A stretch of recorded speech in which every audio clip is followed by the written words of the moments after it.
Today in our 2018 Subaru Forester, we're going to be taking a look at and showing you how to install the CURT Class 2 Custom Fit Trailer Hitch Receiver, part number C12100. So here's what our hitch is going to look like. It is going to sit just right below our bumper, but mainly we're just going to see that receiver tube sticking out. Now it is a Class 2 hitch, which means it's going to give us that 1¼ by 1¼ receiver tube opening, and it has a reinforced collar, not only giving it added strength, but just an overall nice look to it. There's going to be a lot of different options of accessories that we can mount, and they're all going to mount right here. It's going to accept a standard 1/2-inch pin and clip. Now these are included in the kit, which is a nice bonus. The safety chain connection points are going to be a plate style welded to the bottom of the receiver tube here. And it's going to be a rather large hoop. We're going to be able to get most size hooks on and off without any problem. And since they do sit so far back, we're not going to have to worry about any kind of interference with our hitch pin. As far as weight rating goes, our hitch is going to feature a 350-pound tongue weight, along with a 3,500-pound gross trailer weight rating. Now with all that in mind, I do want to mention that you always want to double check your Forester's owner's manual to double check and make sure that you're not going to exceed the manufacturer's recommended towing weight. Now per the manufacturer CURT, they do recommend a stabilization strap for any time that you're towing any non-trailer loads or any loads that aren't supported by tires, such as a bike rack or a cargo carrier. Now if you need one of those straps, you can pick one up on our website using part number 18050. I'd like to give you a few measurements that's going to help you in deciding for accessories for your new hitch, such as a bike rack or even a cargo carrier. From the center of the hitch pin hole to the outermost edge of the bumper is going to be right about 4 inches. And from the ground to the inside top edge of the receiver tube opening, that's going to be right about 14¼ inches. So now that we've seen what our hitch looks like and gone over some of the features, let's show you how to get it installed. To begin our installation, we're going to need to lower our exhaust down. Now you want to make sure that you support the exhaust before you lower it down so you don't cause any damage. So if we come right to the rear differential, there is going to be a hanger right here that we're going to have to remove, so we're going to be supporting it right in this general area. So I'm going to take a strap, find a few points to attach it to, and make sure it's nice and secure. And actually go right on the rear tie rods here and make sure that it'll have enough tension to support the exhaust. So I'm going to take a little bit of spray lubricant and I'm going to spray down the rubber isolator just to make it a little bit easier to slide it off the hanger. Then you just take a pry bar, and the main goal here is just to slide it off the rubber isolator. So however you need to get it off, just slide it off like that. Now we can move back to the muffler. Now at the muffler we're going to have 2 hangers. One at the back inside towards the back of our bumper here. And if we move to the other side of the bumper towards the back of the muffler, there's going to be one on the outside. So we're going to spray both those down with some lubricant and slide those off the hangers as well.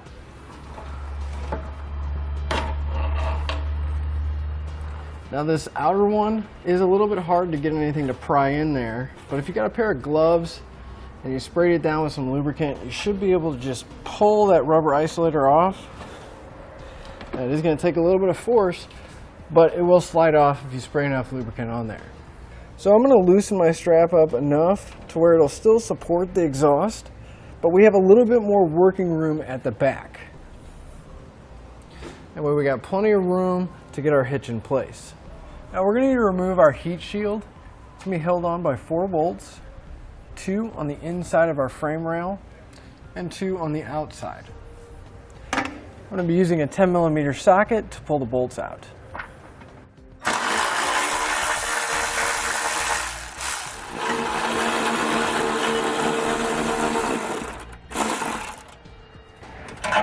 Once we have all the bolts removed, we can pull the heat shield out, and we're not going to be reinstalling this. Now on each side of our frame rail, we're going to have 4 plugs starting towards the front, right by the rear axle, moving towards the back. Now we're going to pull all of these out. I'm just going to take a flathead screwdriver, come underneath the plug, and pop it out. And we'll do this on the other side as well. Now per the instructions, they're going to want us to enlarge the center hole so that we can fit our hardware through, but we're actually going to be coming back to the forward hole and enlarging that because our hardware almost fits through it right now. And when we enlarge this hole, we're not going to be enlarging any of the holes that our mounting points are going to be. Our hitch is going to mount on these 3 holes towards the back. So we're going to be using either a file or anything you can to just basically enlarge this hole. Now I'm going to be using a drill with a deburring bit to file that hole out. And you just want to periodically take your hardware and check after you've been filing, because you don't want to file too much, just enough to get your hardware in place.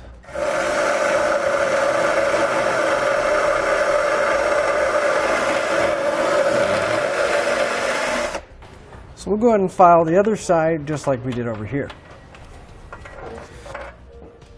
Since it's never a good idea to leave exposed metal on your car, I'm going to take a little bit of spray paint.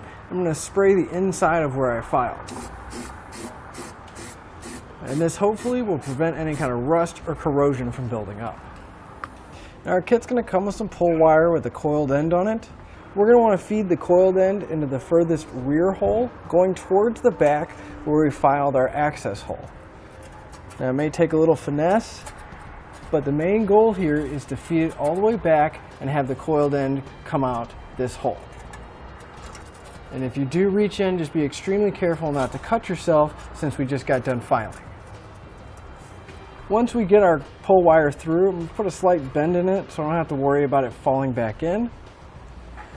And then we're going to take one of our square spacer blocks, we're going to go over the coiled wire, and then we're going to take one of our 1/2-inch carriage bolts and we're going to thread it onto the coiled wire. Now you just want to make sure that the tail end of the wire does not go all the way into the frame. You want to have a little bit so you can grab it still. Then we can take our spacer block, and one at a time we're going to feed our spacer block in, then we're going to feed our carriage bolt in, and then we're going to pull our wire until our hardware comes down and drops through. Now we're going to go ahead and leave the fish wire attached to make it a little bit easier so we don't have to worry about the hardware falling back in. And we'll repeat that for all the remaining holes in our frame. Now that we have this side done, we'll go and repeat that on the other side as well. Now with an extra set of hands, we're going to get our hitch put in place. You're going to want to lift it up, and you're going to want to put the pull wires through the corresponding holes in your hitch. And we're going to guide it up, making sure that the bolts come through. And we can take one of the pull wires off, and we're going to install one of the 1/2-inch flange nuts, hand tight for right now so it'll support the hitch. We're going to do that one on each side, and we don't have to worry about the hitch falling down, and then we can get the rest of our hardware in place. If you're having a little trouble getting the bolts started, you can push on it to keep it from spinning. Just make it a little bit easier getting that bolt started. With all of our hardware in place, I'm going to come back with a 3/4-inch socket and snug up all the nuts. So I'm going to come back with that same 3/4-inch socket and torque wrench, and I'm going to torque down all my hardware to the specified amount in the instructions. And we'll repeat that for all of our remaining hardware. With our hitch all torqued down, I'm going to go ahead and spray down my rubber isolators and the exhaust hanger, making it a little bit easier to slide it back into place.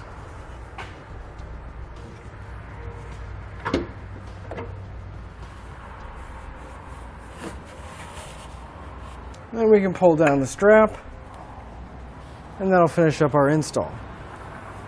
And that'll finish up your look at the CURT Class 2 Custom Fit Trailer Hitch Receiver, part number C12100 on our 2018 Subaru Forester. Thanks for watching. Click the link in our description below to shop, learn more, or visit us at etrailer.com, and leave a comment if you have any questions.